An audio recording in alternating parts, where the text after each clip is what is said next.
IIM UPSC tuitions only in Tirumala IAS institute Chaitanyapuri. Call చేసి ఇప్పుడే join అవ్వండి. తెలుగు రాష్ట్రాల్లో సంచలనం సృష్టించిన ప్రణయ్ హత్య కేసులో నల్గొండ కోర్టు సంచలన తీర్పు చెప్పింది.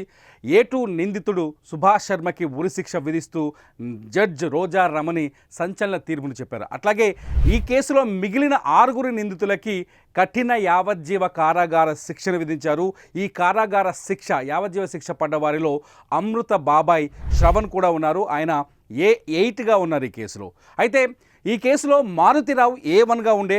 ఇదివరకు ఎవరు అమృత తండ్రి మారుతిరావు. అయితే ప్రణయ్ హత్య తర్వాత మారుతిరావు హైదరాబాదులో సూసైడ్ చేసుకొని చనిపోయారు. ఆ తర్వాత మిగతా 7 నిందితులే ఈ కేసులో మిగిలారు. అందులో A2గా హంతకుడు సుభాష్ శర్మ ఉన్నారు. ఇతన్ని వేరే రాష్ట్రం నుంచి తీసుకొచ్చి ఈ హత్యకి సుపారీ ఇచ్చి దాదాపు ₹1 కోటి సుపారీ ఇచ్చి ప్రణయ్ని హత్య చేయించాడు మారుతిరావు.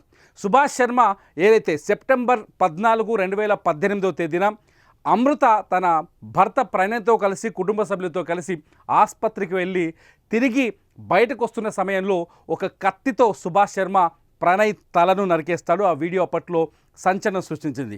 ఈ హత్యకు ప్రధానమైన కారణం ఏంటంటే కులాంతర వివాహం, ఒక రకంగా చెప్పాలంటే పరువు హత్య. అమృత ఉన్నత వర్గానికి చెందిన అమ్మాయి కావడం, తన కూతురిని ప్రణయ్ ఒక దళిత కుటుంబానికి చెందిన వ్యక్తి ప్రణయ్ ప్రేమించి పెళ్లి చేసుకోవడంతో మారుతిరావు జీర్ణించలేకపోయాడు. మారుతిరావు ఎలాగైనా ప్రణయ్ పైన పగ తీర్చుకునే ఉద్దేశంతోనే ఈ హత్య చేయించినట్టు పోలీసుల విచారణలో తేలింది. అంతేకాదు మారుతిరావుకి అమృత ఏకైక కుమార్తె. చాలా సంవత్సరాల తర్వాత లేక కలిగిన సంతానం. అమృతని అత్యంత అల్లారు ముద్దుగా పెంచుకున్నాడు. ఈ నేపథ్యంలో ప్రణయ్ ట్రాప్ చేసి అమృతని పెళ్లి చేసుకున్నాడంటూ మారుతిరావు కుటుంబం కావచ్చు, ఆమె కుటుంబ సభ్యులు కావచ్చు ప్రణయ్ పైన పగ పట్టారు. ఆ పగ నేపథ్యంలోనే దాదాపు ₹1 కోటి సుపారీ ఇచ్చి సుభాష్ శర్మని వేరే రాష్ట్రం నుంచి దించి మిర్యాలగూడలో ఒక పకడ్బందీ ప్లాన్తో హత్య చేశారు. ఈ వీడియోని తెలుగు రాష్ట్రాల్లో ఉన్న ప్రతి ఒక్కరూ చూశారు.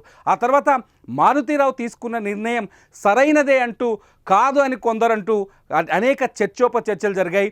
మారుతిరావు వైపు కొంతమంది, ప్రణయ్ వైపు కొంతమంది, అంటే సోషల్ మీడియా వేదిక కూడా అనేక చర్చలు జరిగాయి. ఈ అన్నింటి నేపథ్యంలో అమృత ప్రణయ్ కేసులో కోర్టు దాదాపు 5 సంవత్సరాల 9 నెలలు విచారణ జరిపింది. నిందితుల నుంచి సాక్ష్యాధారాలను సేకరించింది, నిందితులను విచారించింది, సాక్షుల నుంచి సరైన సాక్ష్యాధారాలను సేకరించి చివరికి మారుతిరావుతో పాటు మొత్తం 8 మంది నిందితులకి శిక్షలు ఖరారు చేసింది. అయితే మారుతిరావు మరణించడంతో A2గా ఉన్న సుభాష్తో కలిపి 7 ఇవాళ కోర్టు శిక్ష విధించింది. సుభాష్ శర్మకి ఉరిశిక్ష విధించారు. ఎందుకంటే గతంలో కూడా సుభాష్ శర్మ పైన సుపారీ హత్యలు చేసిన ఆరోపణలున్నట్టుగా తెలుస్తుంది. ఆయన ప్రొఫెషనల్ కిల్లర్ అని, అందుకే అతన్ని హైర్ చేసినట్టు కొంత అప్పట్లో చర్చ జరిగింది. దీంతో సుభాష్ శర్మకి ఇప్పుడు ఉరిశిక్ష పడింది.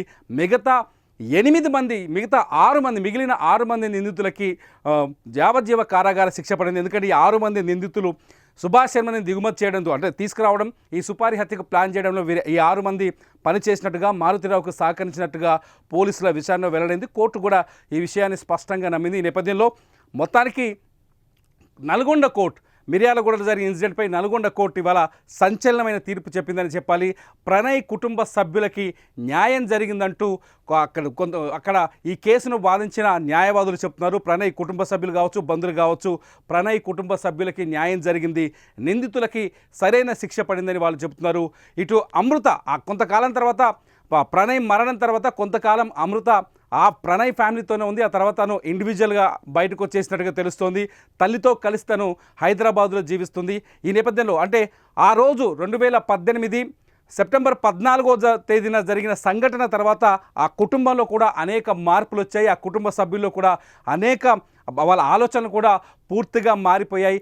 అంత మారిపోయిన తరుణంలో ఈ కేసులో ఈ సంచలనమైన తీర్పు రావడం ఇప్పుడు కొత్త చర్చకు దారి తీస్తుంది.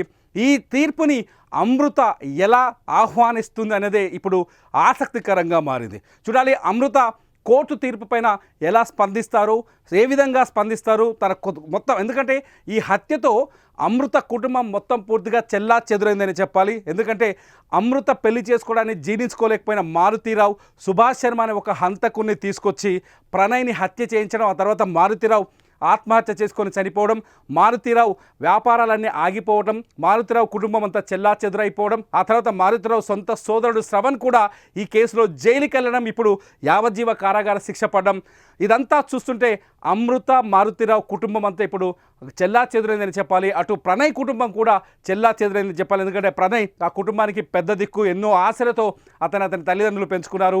కానీ ప్రేమ వివాహం వల్ల బంగారం లాంటి కొడుకుని వాళ్ళు కోల్పోయారు. మొత్తంగా రెండు కుటుంబాల మధ్య తీరని విషాదం మిగిల్చిన ఈ కేసులో ఇవాళ కోర్టు చెప్పిన తీర్పు నిజంగా ఆ ప్రణయ్ కుటుంబానికి న్యాయం చేసిందా, లేకపోతే అమృతకి న్యాయం చేసిందా అనేది ఇప్పుడు ఆసక్తికర చర్చగా మారుతుంది. చూడాలి ఈ అంశం పైన, ఈ తీర్పు పైన అమృత ఎలా స్పందిస్తుందో.